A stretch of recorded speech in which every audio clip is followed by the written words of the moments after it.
Guys, jadi ini puasa keberapa hari tak tahu. Tadi kita speedboat naik di depan situ di rumah mak. Ni rumah mak lagi kecah guys kerana ngemas untuk raya. Tapi hari tak ngemas. Yang ngemas adik Aryo dan juga Ia. Kami? Tu powder bersiap gunting. Jadi powder semalam tu balik saya ngemak guys. Dia bergunting rambut. Ya Masya Allah guys. Rambut dia atas hitam samping menyala. Adik Aryo tu, itu bapak. Itu barang-barang mak je belum bersimpun guys. Kita balik dulu nanti berbuka rumah kami Zul.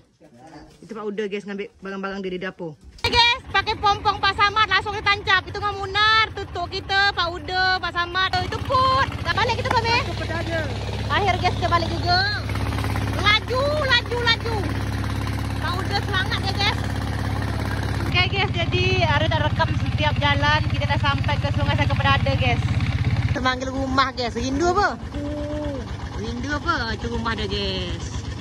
Alhamdulillah guys kita dah balik. Nanti Aryo sepil keadaan rumah ya guys. Kayaknya berserak tu guys. Nanti kita kemas. Tuh suami narik geng. Nanti kita sampai. Kita banyak pekot guys. Video kita nanti tu ndak sepil-sepil rumah. Ndak sepil-sepil belanjaan. Itu rumah Aryo dan suami. Dan itu rumah Pak Uda. Kita bertetanggaan. Nampak kan guys? Lumayan dekat. Alhamdulillah guys. Sampai sudah ke rumah. Kita ngangkut barang. Oke, kita buka pintu dulu. Alhamdulillah guys, barang dah kita angkut ke dalam. Dan rumah dia, kayaknya raya ni dia masih belum siap. Masih bersepah. Nanti Aryo sekitar raya ke-7 lah guys, balik ke sini. Aryo raya ke rumah mak. Tapi dah beli kuih tetap. Ini barang-barang kita, belanjaan kita, dah Aryo beli. Dan ini untuk kondisi rumah. Jadi semua mesin cuci dan lain-lain Aryo masukkan. Dan untuk bagian pelantar dan bagian gudang dia tu, tepung-tepung challenge kena anu tikus. Dan untuk pelantar dia berserak. Tu. Dah kita pagar tapi bongkas. Alhamdulillah sampai sini guys. Itu nak kita kekas semak-semak tu ha. Mawar Aryo guys. Sehat. Lada kita sehat. Tomat berbuah banyak. Alhamdulillah. Lada juga berbuah. Tu. Raya ni nampaknya belum siap rumah kita guys. Semoga nanti raya haji bisa kita di sini. Okay, suami, sampai rumah deal? Deal. Okey, jadi toples dengan alat-alat dapur, alat pecah belah yang Aryo belanja belum Aryo sepil. Toples Pak Uda pun belum Aryo sepil. Jadi kita pertama kali sampai kita datang ngeluarkan sayur-sayur guys.